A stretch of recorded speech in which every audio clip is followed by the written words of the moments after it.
extracting structure from an image. Remember, we go from pixels to things. And that's actually why it's the first sort of serious problem set for those of you who are taking the online class or those of you who just want to try it. And by the way, it's also one of the first problem sets I give my on-campus class because they're not used to this idea of going from sort of an image to a data structure. Next time, we're going to talk about slightly more general uses of Hough transforms, where your parameter is not based upon an analytic model like lines and circles, but instead is based upon the shape of the object that somebody gave you. And we'll talk about how to do that and also why that has developed a little bit of a resurgence in recent years. So today, what we're going to do is we're going to finish up Hough with two significant changes.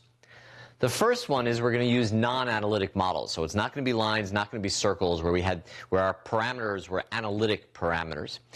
Instead, the parameters are going to express, say, the orientation or the scale of some fixed but arbitrary template. The second thing, and this we'll only talk about briefly, is a visual code word based approach where we use what are called visual code words for the features instead of edges. And this is much more modern computer vision. Edges really came from an older view of how objects would be described. And now the focus tends to be a lot more on individual features. And later in the course, we'll talk about interest points and features about those points because I don't want to teach you just old computer vision. So that was the first one was then, and this is the now. For a generalized Hough transform, it was easy when we had a specific shape because based upon our equations for a single point in an image or a single feature or a single edge line, we would know how to vote. We would essentially solve for the equation that would tell us how to vote in the bins. But if you have an arbitrary shape, how do you know how to vote? Well, the way you do this is you build what's called a Hough table. It was actually called an R table in the original article, but I think of it as a Hough table. The way it works is as follows. For each boundary point, and here we have our first one, P1, what we do is we compute a displacement, or an R vector, from that point to, here I've got it as the center, but it's some reference point. This is the point that we're going to use to locate the object. All right? And we measure that R. That's a displacement vector. The next thing we do is we compute the gradient and edge orientation.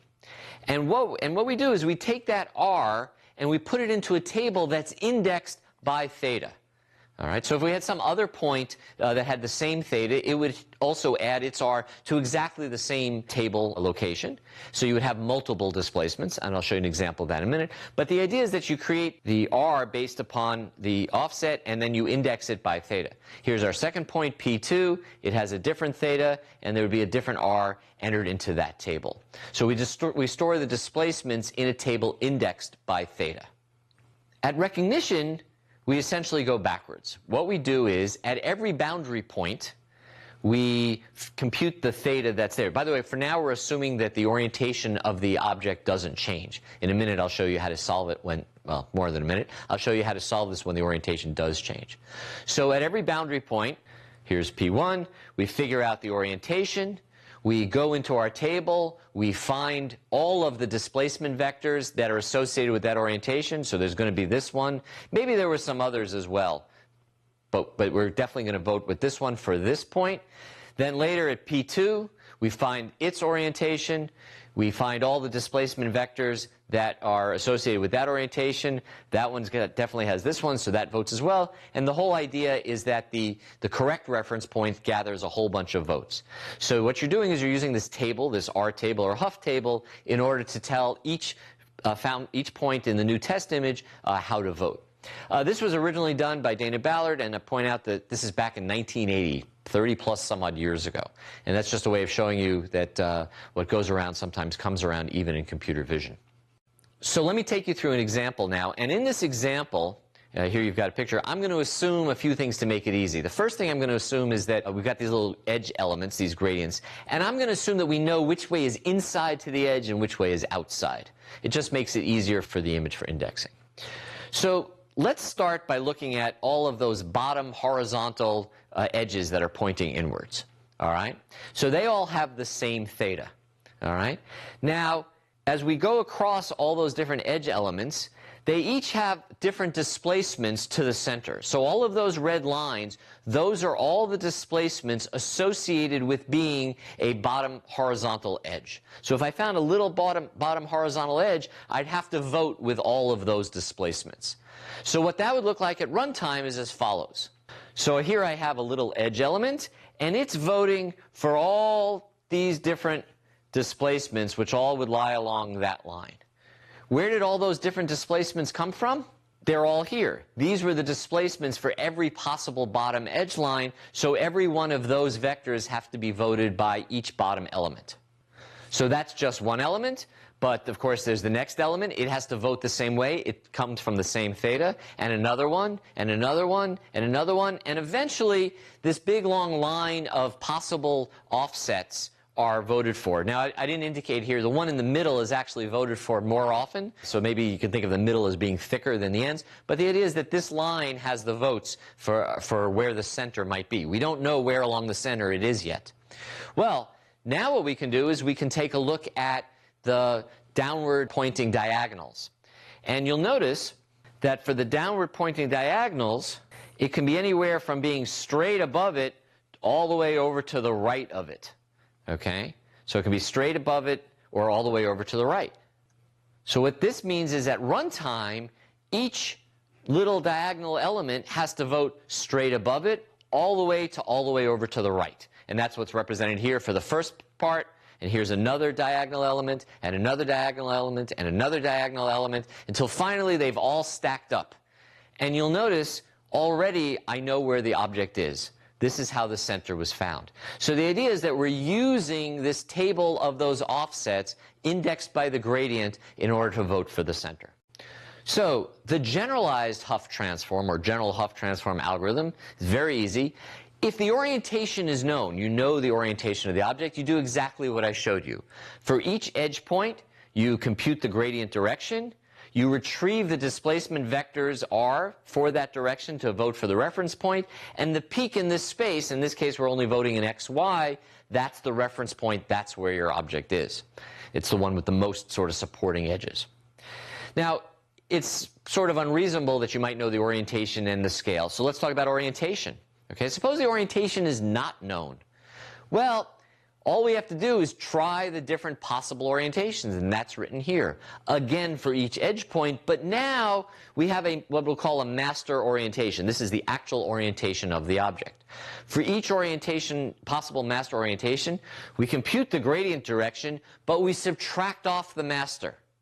So the master here is this theta star, the actual gradient is theta, but the gradient we're going to use is this theta prime, which is just the gradient with the overall orientation subtracted off of it. And so now we retrieve the displacement vectors for theta prime. So we're still voting, and peaks in this Hough space are the reference point, but notice now that we're voting in x and y and also theta star. So you remember that space complexity, which was k to the n? Well, n just went from being 2 to 3. And the bottom line is any decent sized number squared is much smaller than any decent sized number cubed. So you just got a lot bigger by going to this, adding this orientation. What's kind of cool, by the way, and this was in the original arbitrary shapes paper, you could also do this for, say, scale. Suppose the scale was unknown. Our algorithm looks stunningly similar for each edge point, but now instead of having a master theta, all right, we have a master scale. So for each possible master scale, we again compute the gradient direction. We again retrieve the displacement vectors, but now we have to vote with the scaled displacement vector scaled by s. And again, we vote. Whichever gets the most votes is the right point. And the peaks in this space, and now the space is x, y, and s, where s is the scale. So again, it's cubic. Now you can imagine that if you had scale and orientation, that would be quartic. That's raised to the fourth. Modest numbers raised to the fourth power are brutal. So you have to be careful in terms of how you do this. For the last part of the lesson, I want to talk about a much more modern approach to using these Hough transform displacement vectors. In fact, it was proposed as recently as 2004 and subsequently as a way of locating a particular object. What we're going to do now is, instead of using edges, or the idea of high value gradients as a feature that you can find, what we're going to use are little feature patches. All right? And feature patches are just little chunks of an image that, for some reason, for one reason or another, you've decided these are useful things to try to go find. So if you have those, this is the way that would work. So we have a training image here, and I'm going to assume for now that our feature patch is this tire, and I'll tell you in a minute about how we go about finding those feature patches. All right? And so here I've located the tire in two different places. And so in the same way as with the gradient, so when I first find it here, I say, okay, there's a displacement vector to the right like that, and I'll put that in a table that's indexed by the feature patch. And then I find it, oh, I found it again, it's over here, and it's indexed, and it has a displacement vector to the left like that. So I put that in the same table, and in fact it's indexed by the same feature type. So these features are referred to as visual code words, which I'll describe in just a minute. And the idea is that I would have a table based upon the code words, and associated with each code word is the set of displacement vectors that I have to vote with every time I find that feature anywhere in the image. So the first step in training are developing what's called visual code words. And basically the way it works is this. You have some sort of an operator, and we'll talk about interest point operators, that generate what are called interest points. That is, these are points in the image where reasonable amounts of interesting stuff is happening, and we'll talk about Harris corners and other ways of finding that. What you do is you take your interest point operator, pull out all the interesting points on a bunch of training images. You collect a little image patch right around those points. You may get hundreds of them or thousands of them. And then you cluster them and use some algorithm for doing the clustering. And when you're all done with those clusters, the centers of those clusters are referred to as visual code words. So here you can see all of these images that were taken from something like tires, then they were all clustered, and so the code word is this little tire piece. Here is a centered tire, right? This is a piece of a tire, this is a full tire, and there are other kinds of code words. So these become the little features that we're going to look for in different images. And this, of course, would assume, in this particular case, we're looking for cars. We've got a bunch of training images on cars. By the way, I should say all of this is done automatically. Okay, so you're going to see some things that look a little strange in terms of code words. Well, it just happened to fall out of the data. This is not a human doing it. This is telling the system to go ahead and do this. The second thing you do is you take these code words, these are our features. Remember, like we had the tire, and we found everywhere that the tire landed in the image. So what we have here is all of these marks are these little interest points. And what we do is, for every interest point, we find the feature that seems to look best at that point. So that becomes the label of that point. All right? So remember, just the way we had a label before that said the gradient was horizontal pointing inward, here we have the label is that it's the bottom right-hand corner of a tire. Okay? So this is mapping each of the interest points to some particular patch. Finally, what we do is we take each of these little features and we treat them just like we treated those little gradient images, all right? We take the patch, we find the displacement vector to the center, and we write down that displacement vector in a table that's indexed by a patch label.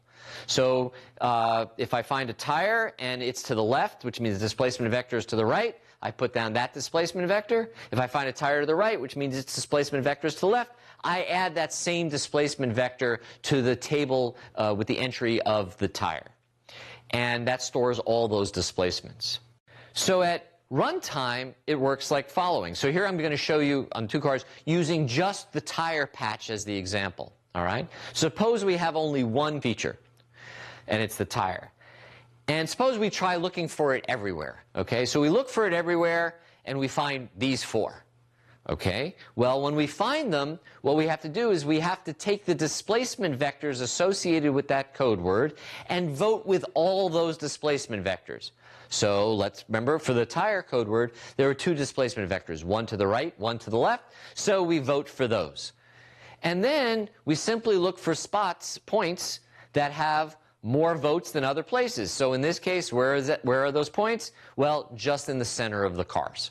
As I said, this was originally proposed by some folks at the ECCV, European Conference of Computer Vision, 2004, and it's subsequently been evolved from that. And so the idea is that we're now using this notion of detecting features and something about their configuration in order to try to find these objects.